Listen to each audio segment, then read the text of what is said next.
Muy bien, queridos amigos de Vila, de Latinoamérica, es un honor y un placer, después de tantos meses, reiniciar nuestras actividades de educación médica continua, después de haber pasado este largo confinamiento que todavía persiste en muchos de nuestros países, pero me refiero a este confinamiento científico en el que no hemos tenido la oportunidad de tener, por cierto, eventos presenciales, lo cual ha ocurrido sin duda a todo nivel, pero nos vemos en la necesidad de reiniciar el contacto dentro de esta extensa red latinoamericana que constituye el taller y Vila, que por ahora necesariamente tienen que ser de manera virtual.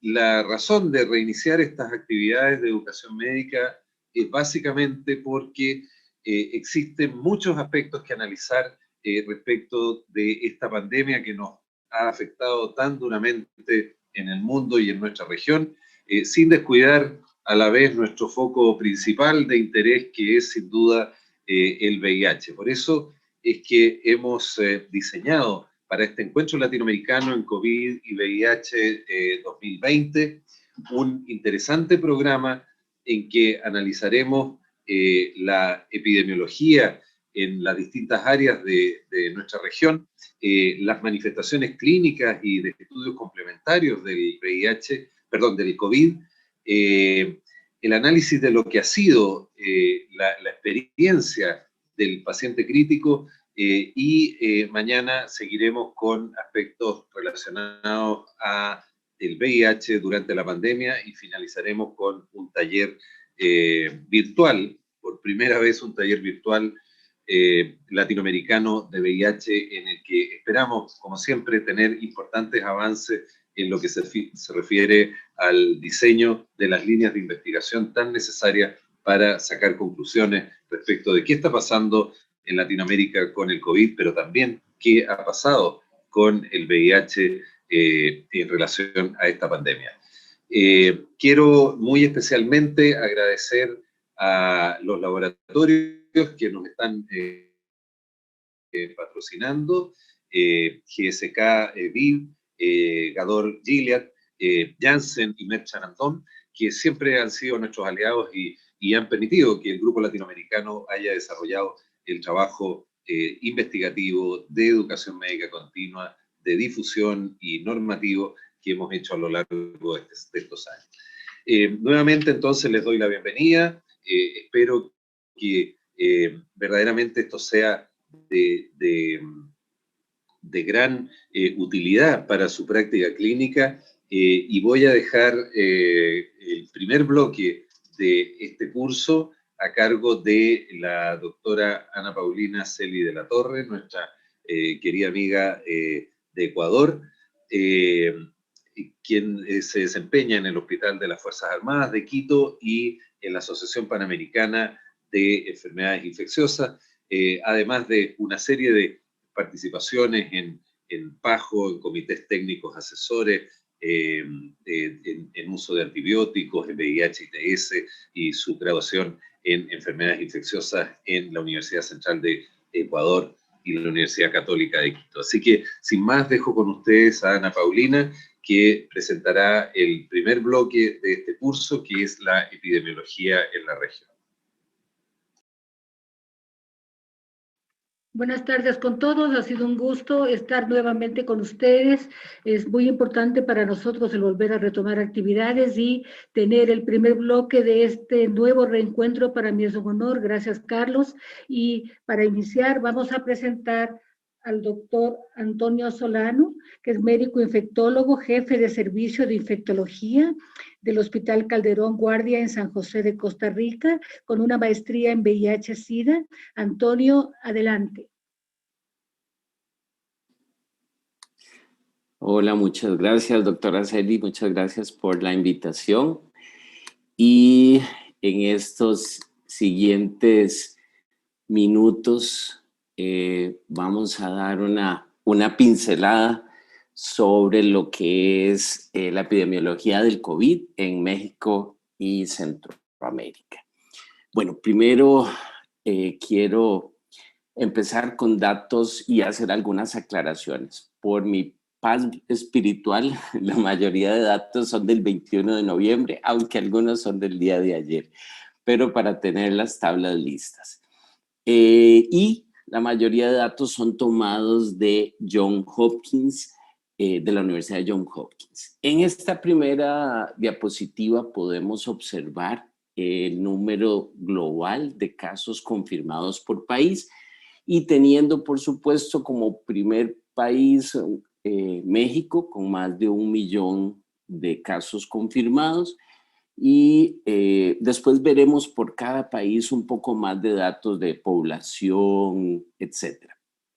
Y le sigue Panamá, Dominicana y Costa Rica muy de cerca, que vamos a ver los que van a estar siempre muy de cerca estos tres países. Luego Guatemala, Honduras, y hago la salvedad que la República de Nicaragua no lleva estadísticas, por lo tanto, pues la vamos a mencionar, pero no tenemos estadísticas gubernamentales. Esta segunda diapositiva lo que muestra son los casos confirmados al día de ayer y pueden observar un poco las curvas que se presentan. Como les decía, entonces México es el que va a presentar mayor número de casos y específicamente el día de ayer pues fueron 7,900 casos y muy de cerca Panamá, Costa Rica, Dominicana, que van a estar muy de cerca con los números. 1,200 Panamá y así sucesivamente, y los menores, el número menor de casos va a tenerlos la República del Salvador. Esta gráfica lo que quiere mostrar es la tasa de incidencia por 100,000 habitantes, donde ya específicamente en esta tasa pues va a ser la República de Panamá la que tiene la mayor tasa de incidencia, seguida de Costa Rica y Dominicana, y El Salvador y Guatemala van a ser los con la menor tasa de incidencia. Esta es la tasa de letalidad al 21 de noviembre, como les decía, y en este caso la mayor letalidad de la región la va a presentar México con 9,8. El resto de países van a estar oscilando cerca de 2,8, 3, y las menores tasas van a ser Costa Rica, Dominicana y Panamá. En esta gráfica es una gráfica no de la tasa de letalidad, sino de las muertes confirmadas. Y como les mencionaba, México es el que tiene el mayor número de muertes confirmadas, y pueden ver que están muy cercanas las gráficas el resto de países centroamericanos. Y ya hablando un poquitito de cada país, realmente algo muy breve, solo recordar, México tiene 1,130,000 habitantes y la cifra o el mes récord de casos fue el mes de julio, con 198,000 como mes total. Esa es la gráfica lineal. Sabemos que el primer caso fue desde febrero y ya vimos en la primera gráfica cómo fue esa distribución y que ha seguido con algunos periodos de descenso hacia el ascenso. Solo para mencionarles, la República Mexicana tiene en su página del Ministerio de Salud una serie de información con gráficos tipo semáforo. Estos gráficos pues son bastante interesantes, que muestran sus tasas. En ejemplo, esta es la tasa de incidencia, pero tienen las tasas de letalidad, las tasas o los semáforos para que las personas sepan en los estados en que deben de vigilar más de cerca las medidas de precaución. Seguidamente, ahora vamos a irnos en forma geográfica hacia el sur. Guatemala tiene 18 millones de habitantes. El mes récord en Guatemala de mayor número de casos hasta la fecha fue o ha sido julio. Igual en ascenso progresivo desde el inicio su tasa lineal. El Ministerio de Salud tiene una serie de información también muy interesante donde desglosa, en este caso les puse solo estos dos ejemplos, la división por sexo y que se manifiesta en casi todos los países, va a ser predominio masculino, muy leve el aumento. Luego, en cuanto a edad, el mayor número de casos positivos van a estar entre los 20 a 40 años. Sigue hacia el sur El Salvador con una población, este es el pulgarcito de Centroamérica, tiene 6,5 millones de habitantes. Aquí pueden ver también la curva que tiene El Salvador. El mes que tuvo el récord de casos fue el mes de julio. En la página del Ministerio de Salud vamos a tener diferente información, pero quería también traerles la referencia en cuanto a edad. Igual, la mayor prevalencia va a ser desde los 20 a los 40 años, seguido de los 40 a los 59. Otro de los gráficos que me pareció muy interesante es la clasificación que hacen por sintomatología de los diferentes casos diagnosticados. Al lado de El Salvador, hacia el norte, está la República de Honduras. Honduras tiene cerca de 10 millones de habitantes. Su mes de casos récord fue el mes de julio y también tuvo un inicio rápido en la curva de casos. En cuanto a la clasificación o a la información que se muestra en Honduras, una de ellas es la clasificación igual por colores de los sitios o los departamentos con mayor cantidad de casos. Específicamente, pues los dos que más casos van a tener van a ser donde están las ciudades más grandes, San Pedro Sula y Tegucigalpa. Hacen también una clasificación con la enfermedad de base de estos casos contagiados. En este caso, los 3 primeros lugares va a ser cardiopatías, hipertensión y diabetes. En cuanto a Nicaragua, siguiendo hacia el sur, como les contaba, el país, su Ministerio de Salud no lleva una información específica. Nicaragua tiene 6.655.000 habitantes, pero existe también un observatorio ciudadano de COVID que lleva alguna de la información con las limitaciones que esto conlleva. Pero bueno, pueden ver comparativamente en este cuadro que tiene el observatorio, los confirmados del Ministerio de Salud, los confirmados del observatorio y los fallecidos por neumonías y sospechosas por COVID, reportados por el observatorio y las reportados por el Ministerio de Salud. Hacia el sur sigue Costa Rica. Costa Rica tiene 5,5 millones de habitantes. En este caso, se mantuvo por un tiempo al inicio bastante aplanada la curva y más bien el mes récord va a ser septiembre. En el Ministerio de Salud de Costa Rica, esta es una de las gráficas que quería mostrarles, me pareció interesante, es un histograma donde muestran el número de acumulados y clasificado entre los recuperados y los activos. Y ya siguiendo, pegando con Sudamérica, tenemos a la República de Panamá, que tiene 4.340.000 habitantes. La República de Panamá va a tener su mes récord fue el mes de julio y pueden ver que su curva ha sido en ascenso también continuo. En cuanto a los datos de Panamá, súper interesante la gráfica que tienen de mortalidad, donde el grupo etario con mayor mortalidad son las personas de 60 y más, que también asemeja a la información de otros países. Por último, nuestros hermanos dominicanos del Caribe tienen 10.890.000 habitantes. Su mes récord fue el mes de julio. En el informe que presentan ellos, muy completo, no solo se analiza el número de casos activos, los acumulados, sino que también tienen información sobre las muestras tomadas y sobre la ocupación hospitalaria.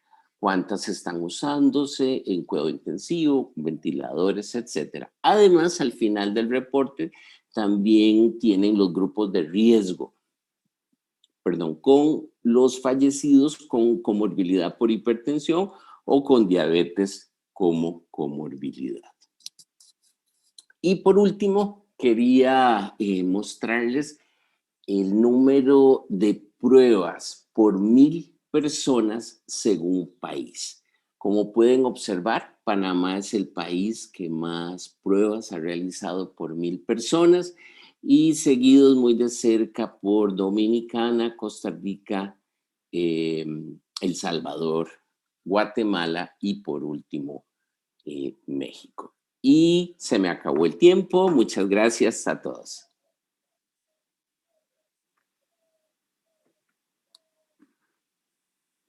Listo, deja de compartir, por favor, para poder pasar a la siguiente panelista, mi querido Antonio. Listo. Listo. Nuestra siguiente panelista, la doctora Sofía del Carmen González Collantes, médico infectólogo, tropicalista y epidemiólogo, es directora ejecutiva de salud de las personas de la Dirección Regional de Salud del Callao en Perú, docente de la Facultad de Medicina de la Universidad Nacional Mayor de San Marcos, miembro titular de la Sociedad Peruana de Enfermedades Infecciosas y Tropicales. Ha tenido sus estudios de pregrado en la Universidad de Santander, Cantabria, España, y estudios de posgrado en la Universidad Nacional Mayor de San Marcos. Bienvenida, Sofía. Sí. ¿Se está viendo la presentación? Ponle en modo presentación para que se te abra mejor. Ahí está. ¿Acá? Sí, se ve perfecto. Ahí estás perfecta. Ya. Bueno, muy buenas tardes, Ana Paulina. Muchísimas gracias. Bueno, agradecerte a ti, al doctor Beltrán y a todo el comité organizador del Encuentro Latinoamericano en COVID y VIH por la invitación a participar. En mi caso, me han encargado hablar de lo que es la epidemiología de la región en lo que respecta a Argentina, Perú y Chile. Acá tenemos una presentación, bueno, que ya todos conocen, una presentación global de la situación del mundo, cómo estamos, ¿no? Al conseguir esta mañana, al día de hoy, en el mundo ya llevamos 60.264.241 casos, de los cuales han fallecido ya 1.420.306.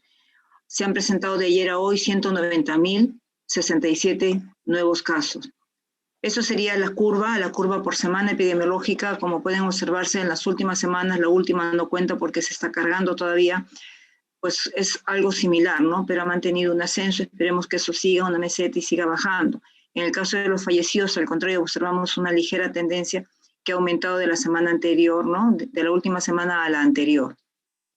Empezaremos con lo que es en Argentina. En Argentina se tiene reportado hasta el día de hoy 1.390.000 casos, 90.388 casos, con 8.593 fallecidos. No, esos son casos nuevos en las últimas 24 horas. Los fallecidos son 37.714. Entonces acá tenemos pues que la intensidad es un poquito alta, como está pasando también con el Perú. La curva es una curva que vemos así, que ya se ve que hay una tendencia, una bajada de los casos semanales que se presenta por incidencia, pero cuando vemos el acumulado todavía tiene una curva con una tendencia, como pueden observar, una curva logarítmica. Los últimos casos presentados en la tasa de incidencia acumulada es de 3.041, ¿no? Por 100.000 habitantes, y acá tenemos, en este caso tenemos los casos presentados en las últimas 24 horas que ascienden a 8.593.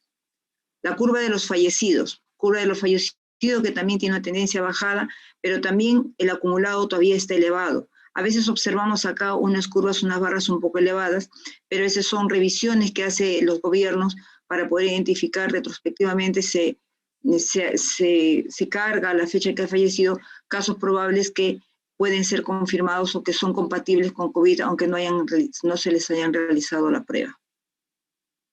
Acá tenemos cuáles son por provincias, ¿no? Cuáles las provincias que han presentado mayor número de casos. Vemos que Buenos Aires ha presentado un 44.1%, seguida de la ciudad autónoma de Buenos Aires con un 11.4%.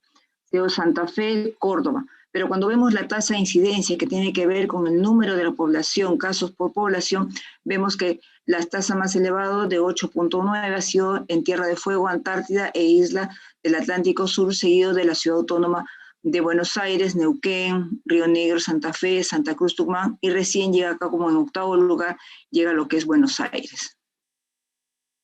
Acá tenemos los fallecidos. Normalmente los fallecidos, cuando vemos el total de fallecidos por provincia, vemos que son las mismas ciudades que tuvieron el mayor número de casos. Buenos Aires con un 53.9%, seguido de la ciudad autónoma de Buenos Aires, Santa Fe y Córdoba.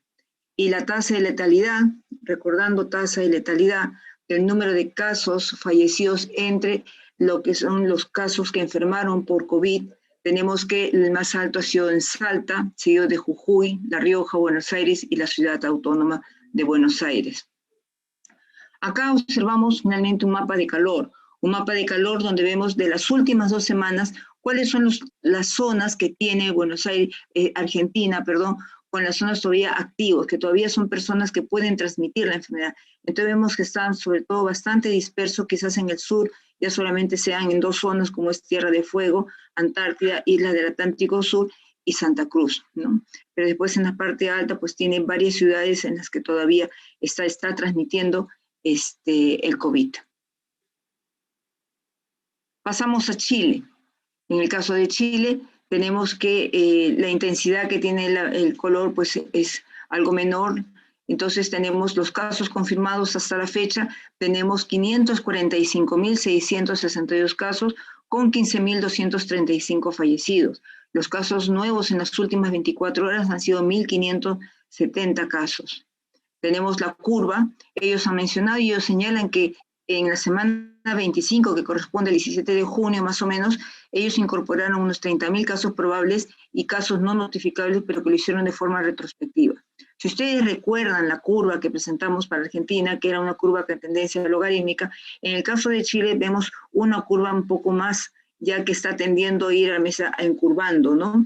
Entonces es diferente los casos, pero vemos que sí ha bajado. Ahora, esta bajada que han tenido realmente se mantiene y pareciera que quisiera empezar a bajar. Habrá que ver cómo sigue la evolución en las semanas siguientes. Sabemos que ya hemos mencionado que en las últimas 24 horas se han diagnosticado 1.570 casos confirmados.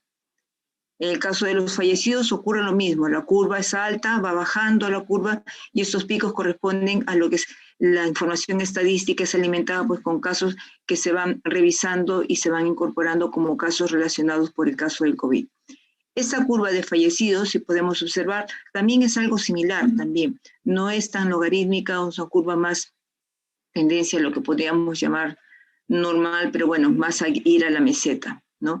Y la tasa de letalidad que tienen es 2.79%. Los últimos fallecidos en las 24 horas han sido 97 casos confirmados de COVID. Las ciudades por regiones, tenemos que la región más afectada ha sido la región metropolitana de Santiago, seguida de la región del Biobío, Valparaíso, Antofagasta. Cuando vemos por tasas de incidencia, por según población, vemos que la tasa más elevada ha sido en la región de Magallanes y de la Antártica de Chile, Arica y Parinacota y la región metropolitana de Santiago. En cuanto a los fallecidos, también mantienen las mismas ciudades donde tuvieron, como mencioné anteriormente, la mayor cantidad de casos. Es 68.2% de los fallecidos de la región metropolitana de Santiago. Valparaíso le sigue con 7.4%, la región del Biobío con 3.7%, al igual que Antofagasta. Y cuando vemos como tasa de letalidad, vemos que Valparaíso es la más elevada, 3.5%, seguido de la región metropolitana de Santiago, y los últimos pues es la región de Los Ríos, la Araucana, que son los que tuvieron menor tasa de letalidad por casos que enfermaron. Ese es el mapa de calor para Chile de las últimas 2 semanas, en la que vemos que sobre todo en la parte de la región central es donde todavía se encuentra un buen número de casos activos. Algo se encuentra aquí en la zona de Atacama, Antofagasta, Arica, Parinacota, Tarapacá, y al sur tenemos la región de la Aysén del General Carlos Ibáñez y Magallanes y la Antártica de Chile. En el caso de Perú, tenemos que también nuestro color está bastante pintadito, ¿no?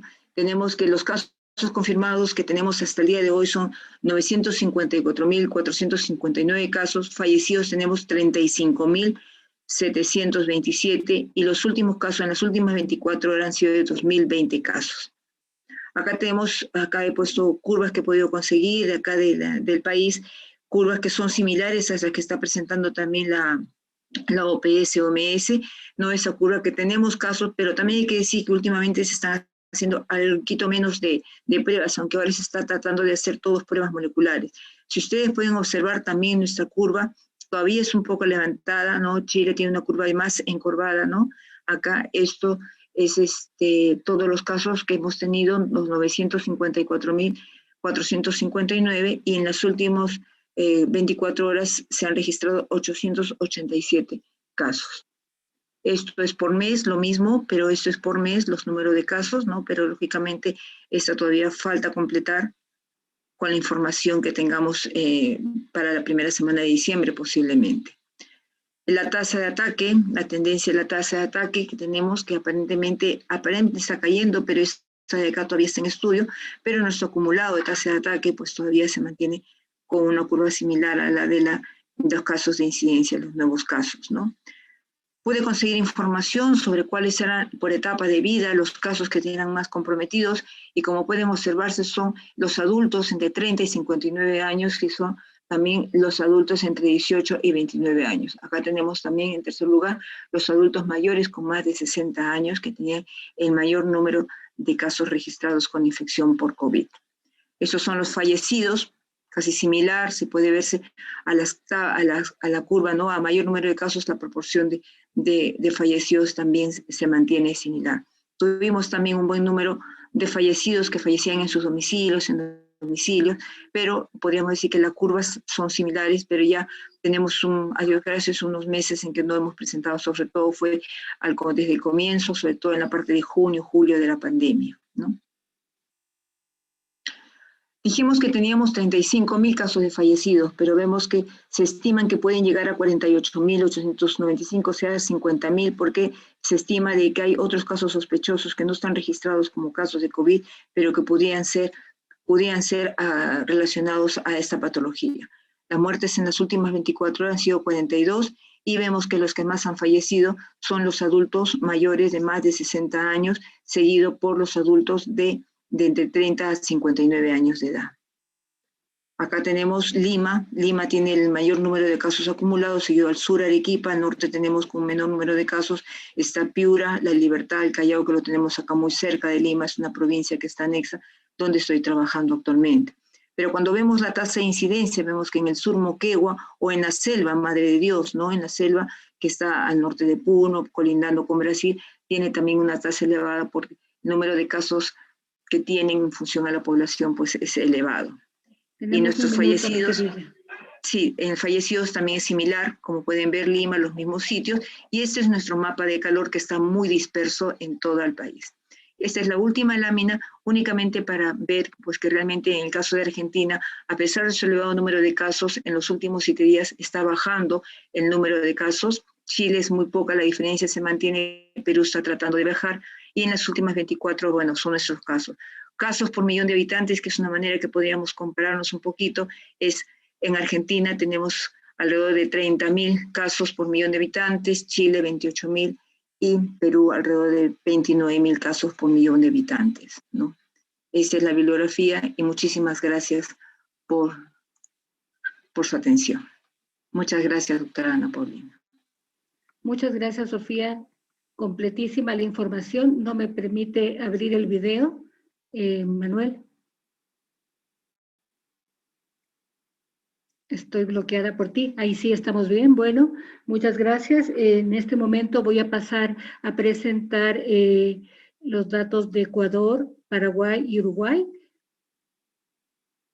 Comparto para ustedes mi presentación.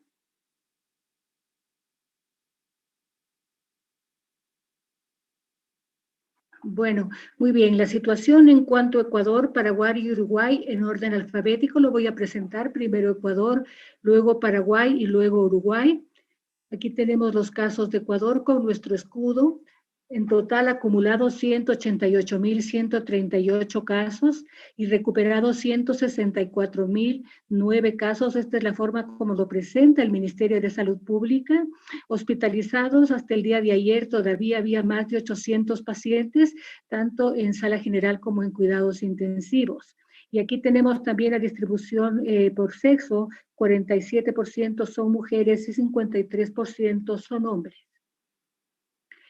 Aquí tenemos las curvas de Ecuador, que son curvas que vale la pena analizar porque son bastante distintas a las de otros países, porque en Ecuador prácticamente hemos tenido dos tipos de epidemia.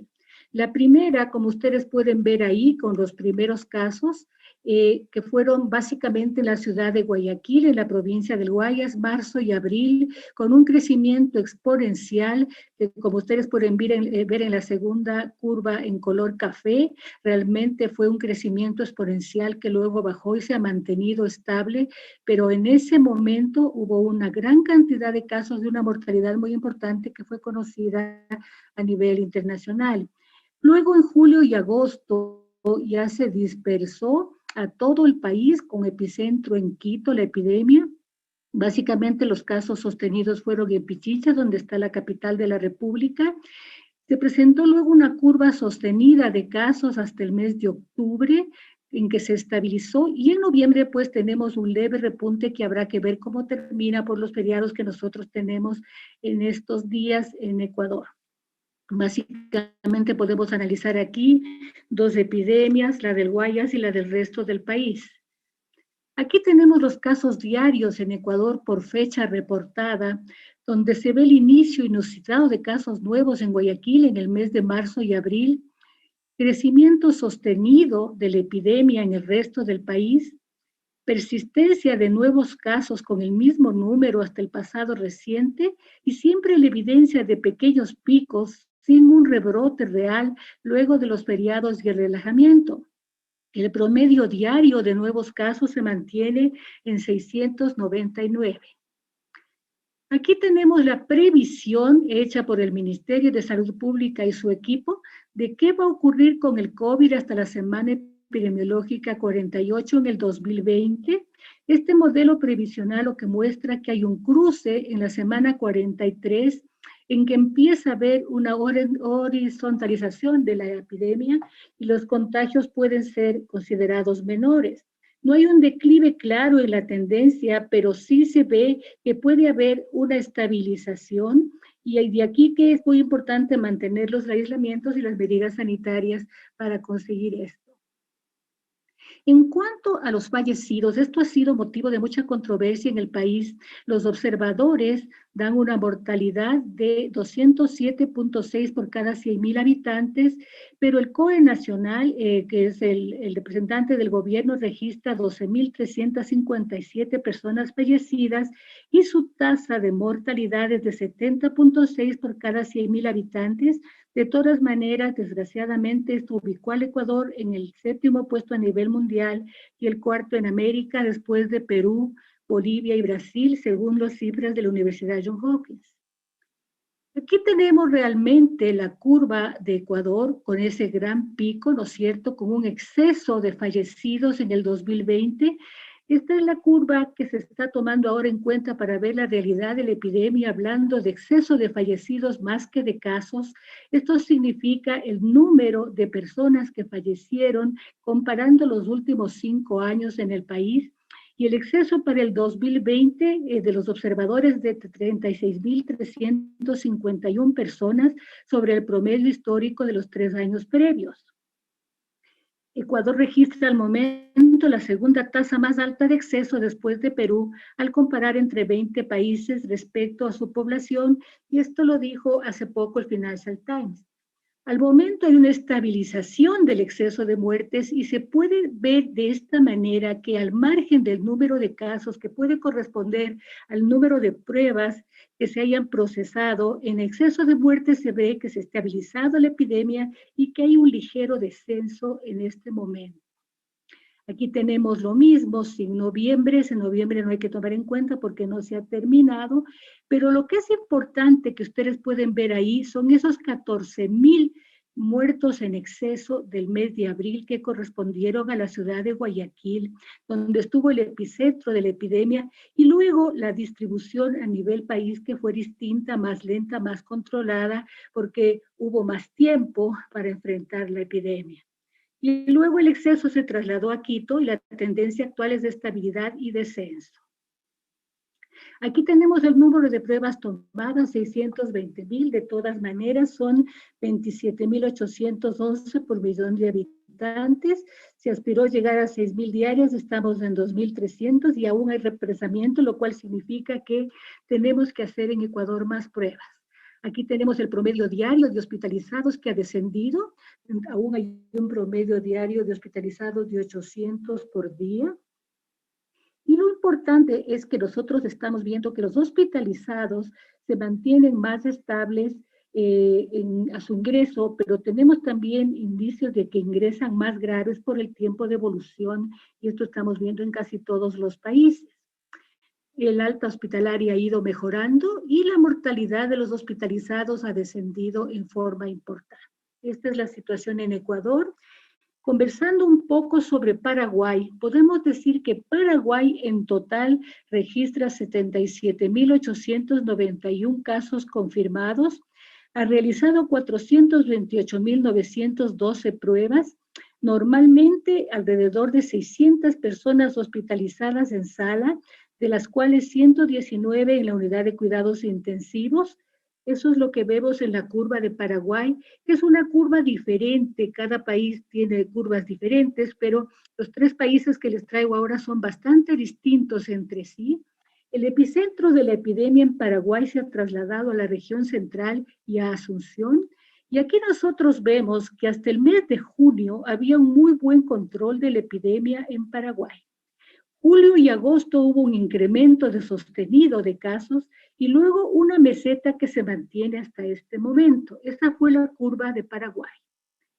La curva llamada de contagios, como lo llama el gobierno en Paraguay, se inició en el mes de julio, básicamente por el relajamiento de la cuarentena, que se llamó cuarentena inteligente, que tuvo 4 fases. En la tercera fase ellos tuvieron que hacer un retroceso en las medidas porque vieron que empezó a iniciarse los contagios sostenidos en el mes de julio y coincidió esto con un incremento en la mortalidad. Hasta este momento en total 1,677 fallecidos. Las acciones tomadas 3 días después del primer caso, el 7 de marzo, cuarentena parcial. 17 días después, por transmisión comunitaria, cuarentena total. El 4 de mayo empezó a regir lo que se llama la cuarentena inteligente, con levantamiento gradual del aislamiento. El 1 de julio comenzó a crecer la curva de contagios por la fase 3 de la cuarentena inteligente. El 2 de octubre se pasó a la nueva normalidad, que en Paraguay se llama modo COVID de vivir, y se liberaron la mayor cantidad de actividades, con circulación sin restricciones y apertura internacional primero con Brasil, y libre circulación todos los días desde las 5 horas hasta las 0 horas. Y desde el 15 de octubre se abrieron las fronteras terrestres y aéreas y al 16 de noviembre ya se autorizaron eventos sociales hasta de 75 personas porque se considera que ha habido una meseta en los casos. Esta fue la situación de Paraguay. Y para terminar, Uruguay, el día 13 de marzo se realizó la primera confirmación de un caso en Uruguay. Desde esta fecha se han confirmado 3,883 casos, con una incidencia acumulada muy baja de 109.9 por 100,000 habitantes. Se recuerdan las otras incidencias de Ecuador, 1,009, Paraguay, 1,018. Realmente Uruguay tiene una incidencia por 100,000 habitantes bastante baja. El 80.74% de los casos confirmados se consideran recuperados a la fecha y la letalidad total es de 1.65% con una mortalidad de 1.81 por 100,000 habitantes. Como en todos los países, pues la mayoría de fallecidos tenían comorbilidades. Aquí tenemos la distribución de casos confirmados acumulados. Respecto al primer caso, el crecimiento de contagios empezó muy tardíamente, casi en el mes de agosto, julio al final y agosto al inicio, y el 68% eran todavía hasta ese momento contactos de casos anteriores confirmados o por viajes. Aquí tenemos la situación en el sentido de que la mayoría fueron leves, menos del 5% son moderados, ingresó a UCI únicamente el 2%. Pero lo que preocupa un poco es que se ha incrementado el número de internamientos diarios de todas maneras en Uruguay. El primer pico de internamientos fue a finales de julio y al momento hay un incremento que Uruguay lo considera controlado. No ha habido colapso en ningún momento del sistema sanitario y sigue siendo uno de los países con menos casos confirmados por millón de habitantes, como lo podemos ver aquí hasta el mes de noviembre. ¿Qué hizo Uruguay? Y eso sí vale la pena porque fue un comentario hecho por nuestros médicos e infectólogos de API, los que nos contaron qué ocurrió. Había un sistema nacional integrado de salud para todos, la atención primaria y atención domiciliaria ya era fuerte antes de la pandemia. Hicieron centros de contingencia para migrantes, camioneros que ingresaron al país o personas sin capacidad de aislamiento, los llamaron albergues. Implementaron un grupo científico asesor para el gobierno que sí tenía poder de decisión. Hacían sus propias pruebas en el Instituto Pasteur de Uruguay, las pruebas de biología molecular, por lo cual tuvieron independencia tecnológica de otros países. Y una cosa importante en Uruguay, que desde el inicio hicieron un grupo de rastreadores epidemiológicos del ministerio para seguimiento y búsqueda de contactos. Al contacto lo aislaban, consiguieron que se quede en clústeres y que no haya una epidemia generalizada. Asimismo, los comités de infecciones hospitalarios hicieron búsqueda activa de contactos y rastreo de casos en el personal sanitario y en los brotes. Y básicamente la prioridad en Uruguay ha sido cortar las cadenas de transmisión y de esta manera se consiguió este resultado importante que de alguna manera es distinto al resto de Latinoamérica. Muchas gracias.